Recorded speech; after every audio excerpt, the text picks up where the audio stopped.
Bien bonjour, nous voilà réunis pour la suite des résolutions d'équations exponentielles.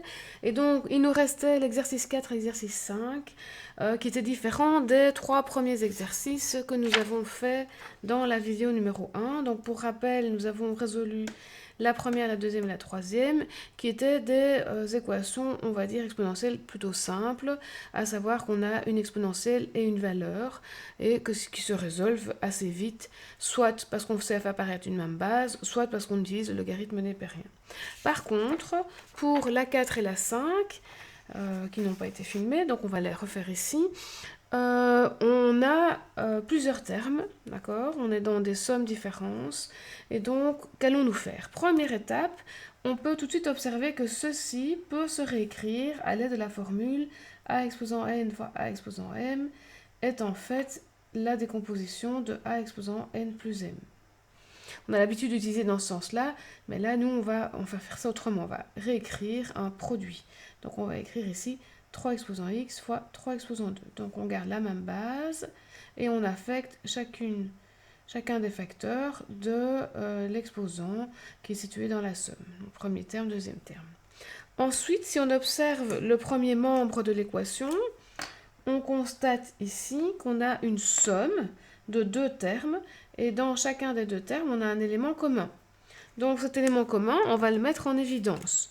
Donc on a ici 3 exposants x que multiplie, hop, qu'est-ce qui reste pour le premier terme? 1, plus pour la somme, et ensuite, ici, qu'est-ce qui reste? Le facteur 3 exposant 2. Tout ça étant égal toujours à 4. Alors là, maintenant, il ne reste plus qu'à compter. Donc, on a 3 exposants x fois 10 est égal à 4. Autrement dit, 3 exposants x est égal à 4 dixièmes ou 2 cinquièmes. Et là, nous sommes dans le même exemple que le troisième exercice de la vidéo précédente.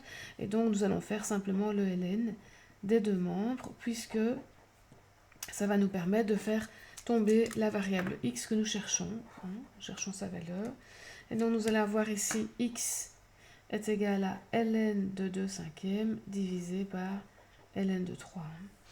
Voilà, donc ça c'est la solution de notre exercice numéro 4, ln de 2 cinquièmes sur ln de 3. Alors c'est vrai qu'on pourrait s'amuser à réécrire. Ici, il y a des formules qui permettent d'écrire le ln d'un quotient, mais bon, c'est pas l'objectif de cet exercice, mais peut-être que vos enseignants demandent une réécriture, donc pensez aux propriétés des logarithmes.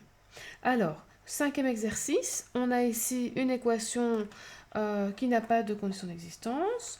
On constate tout de suite en observant l'exercice que le 4 peut s'écrire 2 exposant 2 exposant x.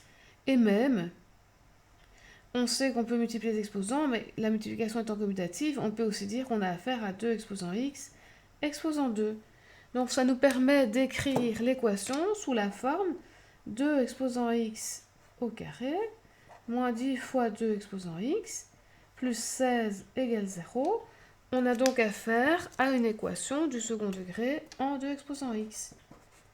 C'est une équation du second degré en 2 exposant x. Alors on va utiliser une variable intermédiaire. On pose t égale 2 exposant x. Et comme ça, on voit clairement, l'équation devient quoi? T au carré moins 10t plus 16. On voit clairement l'équation du second degré. Alors, on n'est pas obligé de le faire, c'est juste un outil pour aider à mieux voir les choses. Mais si vous êtes très à l'aise, vous n'êtes pas obligé de faire le changement de variable, vous pouvez continuer.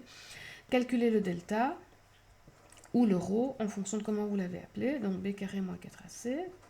Donc, ça nous fait 100 moins 64, ce qui fait 36. Il est positif.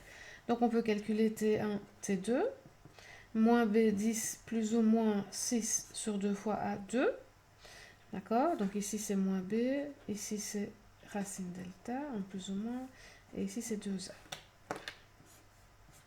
Voilà, donc ça nous donne deux valeurs, 16 sur 2, 8, quand on fait du plus, et quand on fait du moins, on a 4 sur 2, 2.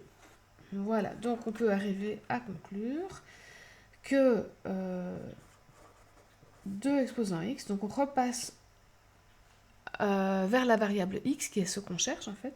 2 exposant x est égal à 8, ou 2 exposant x est égal à 2.